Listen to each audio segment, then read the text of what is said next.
Fala, galera, mais uma quinta-feira, mais um Carregando a Cruz. Hoje eu tenho o prazer de trazer aqui para conversar comigo grande amigo Diego Duarte. Eu vou deixar ele se apresentar. É um grande amigo aí, várias pregações aí, né? Trabalho juntos aí durante o tempo. Já te dei muito trabalho também, né? Vai deixar ele se apresentar aí. Muito obrigado por aceitar gravar aqui comigo, viu, Diego? Prazer imenso. Deixar você se apresentar aí. Fique à vontade. E obrigado, meu caro, prazer é todo meu. Sou o Diego. O Marcelo já falou que ele já me deu trabalho, continua dando até hoje. Porque a gente sempre discute alguma coisa, Obrigado, mas viu? é normal, né? Mas as nossas discussões sempre são enriquecedoras, né? O que vale é isso, não é Exato. só apresentar os pontos, entender, compreender e evoluir no nosso conhecimento bíblico, sobretudo. Excelente. E hoje, galera, a gente vai falar aqui um pouquinho sobre fé e modernidade. Já era pra gente ter falado disso há muito tempo, né? Já era pra gente ter gravado isso aqui há muito tempo, né, Diego? A gente se encontra. É bom que para alguma coisa serviu essa parada aí, né? A gente tem A mais tempo, quarentena encontra a galera, conversa um pouco. Hã? quarentena forçou todo mundo a conversar. Verdade, verdade. Mesmo que pela internet, mas forçou, né? Eu não encontro, mas pelo menos pela internet a gente bate um papo. Então eu quero começar aqui, Diego, o seguinte. Antes da gente entrar realmente na fé e modernidade, rapidamente, eu recebi esses dias aí, tem muita gente falando sobre isso, não vou nem gastar muito tempo com isso, não. Tem muita gente falando sobre questão do coronavírus, e eu recebi até de um amigo falando que se essa doença tá ligado lá com as profecias do Apocalipse, cavalo amarelo, eu até falei com ele, eu falei, olha, essa parte não é minha praia, não. Né? O que eu entendo é que é uma doença, não adianta você ficar tentando colocar isso aí numa profecia específica e tal, é mais uma das doenças dentro do contexto profético da Bíblia, sim, mas não uma praga ou um juízo de Deus específico. Está dentro do contexto aí dos últimos dias. Mateus fala sobre isso, né? O próprio Senhor Jesus fala sobre isso, doenças, né? Guerras, enfim, está dentro desse contexto, mas não uma profecia específica. Eu queria ouvir aí a sua opinião, se você quiser fazer algum outro comentário, não só escatológico, bíblico, fique à vontade. Né? Queria ouvir sua opinião rapidamente aí sobre isso, antes da gente entrar no nosso assunto de fato. Ok. Bem, com certeza esse é o assunto do momento. Eu entendo, a minha visão, não sou um teólogo, sou mais um curioso interessado Modesto. na vida. Mas muitas pessoas têm associado, citado Mateus, que você acabou de citar também, Mateus, Sermão Profético, Mateus 24, Sim. que me dê licença para ler, que diz assim, versículo 6, 7, 8. Ouvireis de guerras, rumores de guerras, olhai, não vos assusteis, porque é mistério que isso tudo aconteça, mas ainda não é o fim. Porquanto se levantará nação contra nação, reino contra reino, haverá fomes e pestes e terremoto em vários lugares. Mas todas essas coisas são o princípio das dores. Acho que a chave é o versículo 8 que Jesus resume dizendo, é o princípio das dores. Não quero dizer que seria um juízo, mas eu quero dizer que é um sinal, entendo que seja um sinal desse último tempo, desse último estágio da igreja aqui na Terra, entendo por este lado. E não quero também dizer que Jesus está voltando amanhã, depois de amanhã, tentando definir uma data para Jesus voltar. Quem somos nós para fazer isso? Ah, Mas entendo que é um sinal de que ele está às portas, que ele está prestes a voltar. Agora, o meu entendimento também é o seguinte: essa não é a primeira das pestes que tem assolado o mundo, já houveram outras. Infelizmente, creio que outras poderão surgir. Mas sabe, Marcelo, o que assusta é que não é só esse coronavírus que tem atrapalhado, que tem entrado e perturbado as famílias, não. Tem o vírus da imoralidade, o vírus da prostituição, o vírus do adultério, da falta de comunicação, da divergência, a falta de amor na família. são vírus mais antigos e que têm destruído famílias, causado incômodos há bem mais tempo. Talvez estes sejam mais preocupantes, porque amanhã pode-se, tomara que sim, encontre uma vacina, um remédio, uma cura para o coronavírus. Mas e os outros vírus que eu citei aqui? Até quando eles vão durar? Até quando a gente vai deixar esses vírus entrar na nossa família, no nosso círculo de amizade, no nosso convívio com as pessoas? Tomara que encontremos a vacina para esses vírus também. Bem colocado, né, Diego? Bem colocado. Às vezes a gente passa por situações assim, ou qualquer outra situação que se torna muito emblemática, né? E a gente esquece do dia a dia, né? E é sobre isso que a gente se propõe a conversar aqui um pouquinho hoje, né? Como é que está a nossa vida cristã, como é que está a fé nesse mundo de coisas aí, né? Acho que é nesse sentido, né, que a gente quer bater um papo aqui hoje. Como é que está o cristianismo nesse mundo, né, de relatividades, em que tudo é permitido. Hoje em dia você pensa o erro como certo, né? Isaías 5, né? 5, não me lembro o versículo, né? Que vai falar lá, ai dos que ao mal chamam bem, né? Essa inversão, essa coisa aí que não tem mais certo e errado, essas bobagens que tá aí, né? Nós vimos aí até ano passado e esse ano, né? Os vitupérios ao cristianismo. E o que eu acho interessante, Diego, é o seguinte: no meio disso tudo, se você pensar, olha só, toda religião é válida, só o cristianismo que não. Só o cristianismo tem que ser proibido, que tem que ser atacado, que tem que ser extirpado, né, da existência, só o cristianismo. Né? As outras têm que ser respeitadas. Mas é só a imagem do crucifixo que tem que ser tirado. Né? Claro, é só esclarecer, né? Somos evangélicos aqui, não estou defendendo essas questões de imagens, não. Mas é emblemático. Né? É emblemático. Tá? É só o crucifixo que tem que ser tirado. O outro lá, a mandala ou qualquer outra coisa lá que tem alguma relação mística, não. Tem que ser respeitado, você tem que ser mantido lá no órgão público, né? O Diego é funcionário público, sabe muito bem do que eu estou falando, né? Ele é servidor público, né? O termo certo é servidor, né? Servidor público. E ele sabe muito bem do que eu estou falando. Essa questão em espaços públicos é uma polêmica, assim, absurda, né? E aí eu queria que você comentasse um pouquinho sobre isso, né? Sobre esses ataques aí ao evangelho que a gente tem visto hoje em dia, né? E como que a gente tem que vai lidar com essas coisas, né?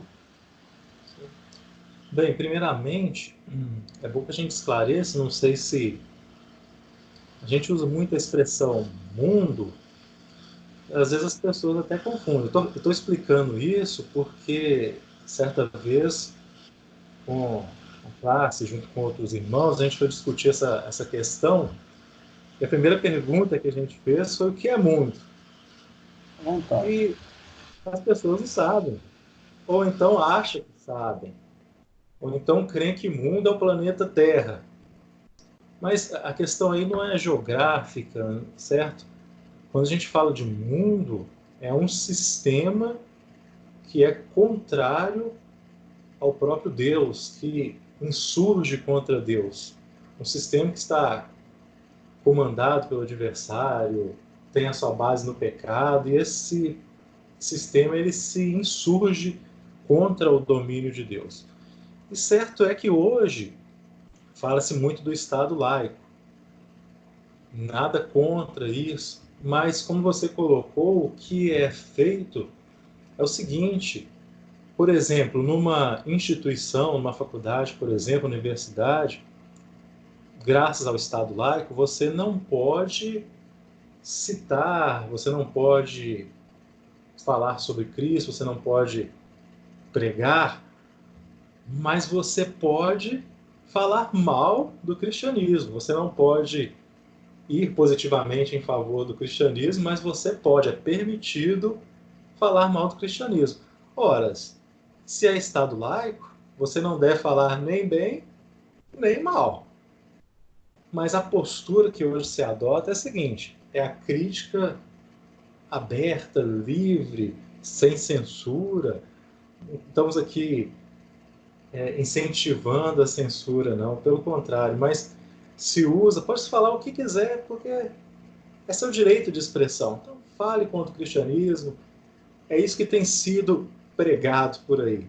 Falar contra o cristianismo, tudo bem, mas não fale mal dos outros, não. Esse é o problema do nosso mundo, um mundo que inverteu os valores, que rejeita a revelação de Deus, que perverte a ordem natural, que quer excluir a Deus, mas tem tantas tentativas, tantos argumentos contraditórios entre si e que no final não conseguem excluir o Criador, o soberano Rei do Universo. E é impossível porque quem está vendo esse vídeo fique sabendo que Deus ele está no controle de todas as coisas. O homem queira ou não, Deus ele é soberano. E a gente almeja, né, através desses vídeos, que os ouvintes, se ainda não o fizeram, aceite a soberania de Deus, o controle de Deus, porque Ele quer controlar a sua vida, não te fazer de um escravo, mas Ele quer que você o conheça como o Senhor do amor, o Deus que transforma a sua vida e te dá um novo norte para a sua história. Muito bom, Diego. E nesse sentido, acho que é importante colocar o seguinte, né? Deus é soberano, o homem crendo ou não, né? O fato do homem crer em Deus não quer dizer que Deus não seja soberano, né? Acho que é um pouco disso que as pessoas não entendem, né? Tal. Não, Deus é soberano. Você crendo ou não, ele é soberano, né? E uma outra coisa interessante é o seguinte, a existência de Deus é algo assim tão importante, né? E ninguém é isento nesse ponto. Você tem lá a pessoa isenta politicamente e tal, porque não tenta ser, né? Mas quanto a Deus, não tem jeito de você ser. Né? Não tem jeito de você ser isento. Né? Quando a gente fala da história do próprio cristianismo, né? Do Deus judaico-cristão, não tem jeito, né? De ser isento. Né? E assim, você tocou num ponto chave, né? Dessa história. Pregar não pode, mas atacar pode. Né? Que Estado laico é esse? Que Estado laico é esse? Você pode atacar, você não pode pregar, mas atacar pode. Então, assim, é interessante, vou citar aqui um padre chamado Paulo Ricardo.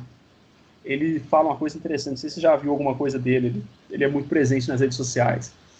Esse padre, ele fala uma coisa que é interessante, né? Para as pessoas que defendem alguma ideologia, não importa a verdade para elas. O que importa é aquilo que ajuda a causa, a ideologia que ela defende e aquilo que atrapalha.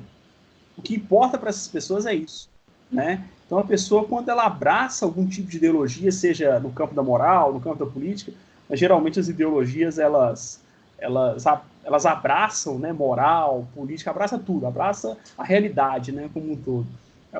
Se ela abraça algum tipo de ideologia, para ela não interessa se está certo, se está errado, se é verdadeiro, se é falso. Importa para ela aquilo que ajuda a ideologia dela ou aquilo que atrapalha. Ela é a favor do que ajuda e é contra aquilo que atrapalha, né? Um exemplo disso é a pessoa que é a favor do aborto, mas é contra a pena de morte. Né? Uma outra contradição, né, citava aí, esse mundo contraditório, esse mundo aí, como você colocava, esse sistema, essa maneira de pensar, essa visão de mundo, que é contrária à palavra de Deus, né? Quando a gente fala mundo, né, a gente está falando dessa visão de realidade, que na filosofia é chamada de cosmovisão, né? Essa cosmovisão contrária à existência de Deus. Né? Muito bem colocado isso aí. Né? Se você quiser acrescentar alguma coisa, fica à vontade. Nós tínhamos separado aquela chamada, né, aquele slide acerca da retratação de Jesus sendo derrotado pelo inimigo no carnaval. Vou colocar aqui na tela aqui para o pessoal ver.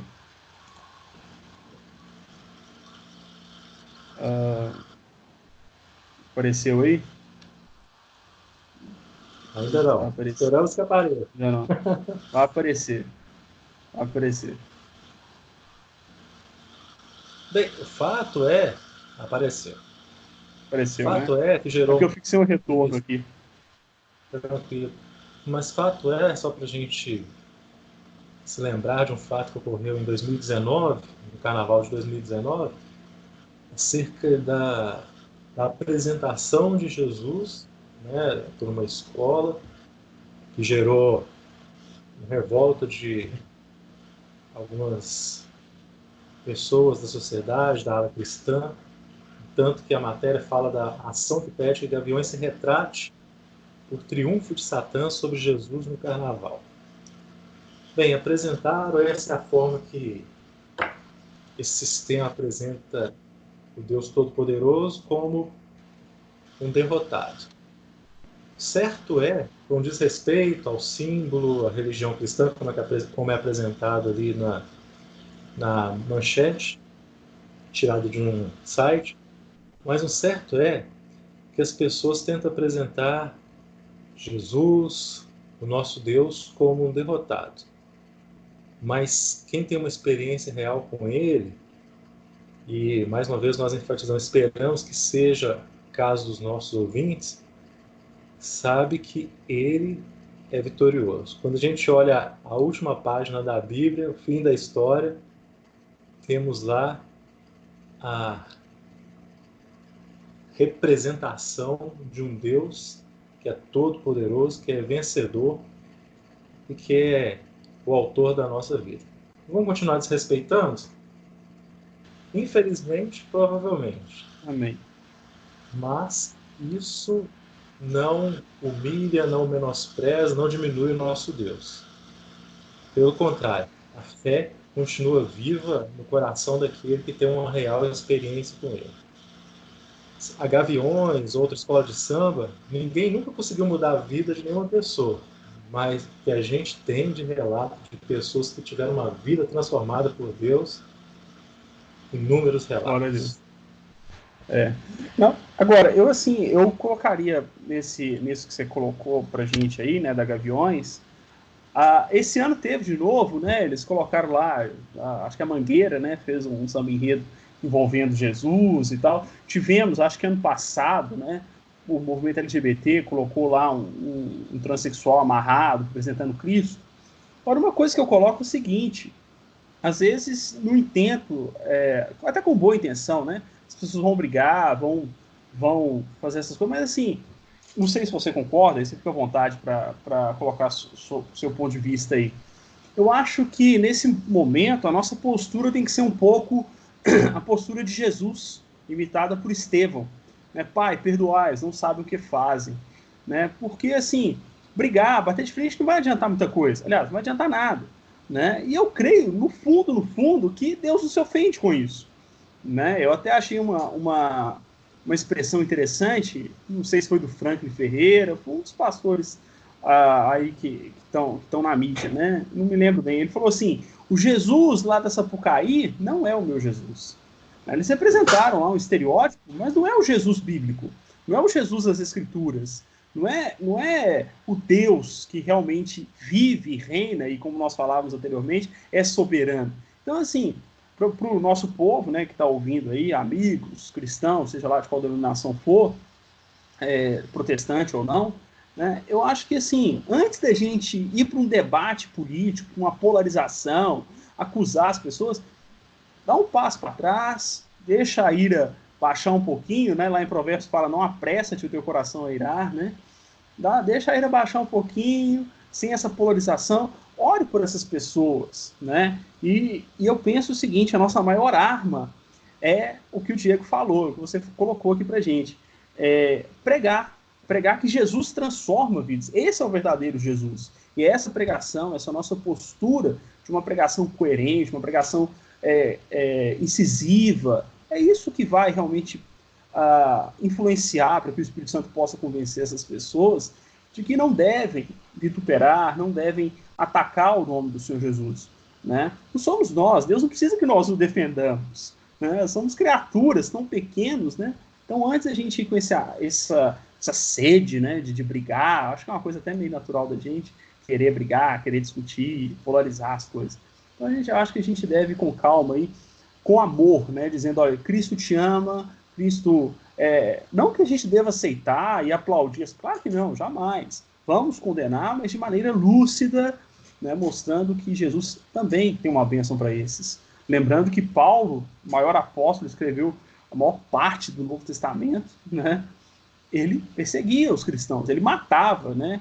Diz que ele matava assim, né? Consentia. A gente não tem nenhum relato que ele matou algum cristão, mas a Bíblia fala que aqueles que apedrejaram Estevão, mataram Pedro, mataram Estevão apedrejado, colocavam as vestes ao pé de Saulo. Então Saulo consentia com aquela perseguição e se tornou um dos mais profícuos dos apóstolos, né? Foi ele, até o pessoal quando questiona, fala assim, o cristianismo é uma religião criada por Paulo. Nada disso. O Espírito Santo que conduziu ali, mas através de Paulo, depois de convertido, né? Então a gente tem que ter uma certa calma nisso aí. Você pode completar aí. Eu acho que a gente pode resumir isso tudo, concordo com o que você falou, a gente pode resumir isso tudo dizendo o seguinte: Deus, e você me desculpe que eu vou falar, ele não precisa de advogados, mas ele precisa, mas entendam bem a expressão, precisa de testemunho. Nós precisamos testemunhar quem ele é para a nossa vida. Perfeito. Ótimo. Eu só diria o seguinte, não é que Deus precisa de testemunho, ele determinou que o evangelho será anunciado pelas testemunhas, né? Eu acho que essa fala, acho que fica até me perdoe com todo respeito, mais coerente, né? Não é que ele precisa, ele necessita, não é isso. Ele determinou que a palavra dele vai ser anunciada por testemunhas, né?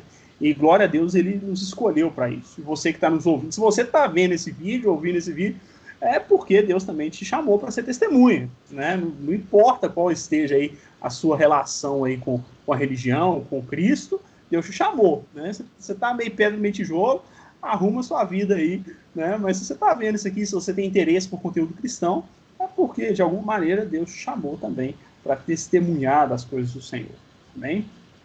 Aí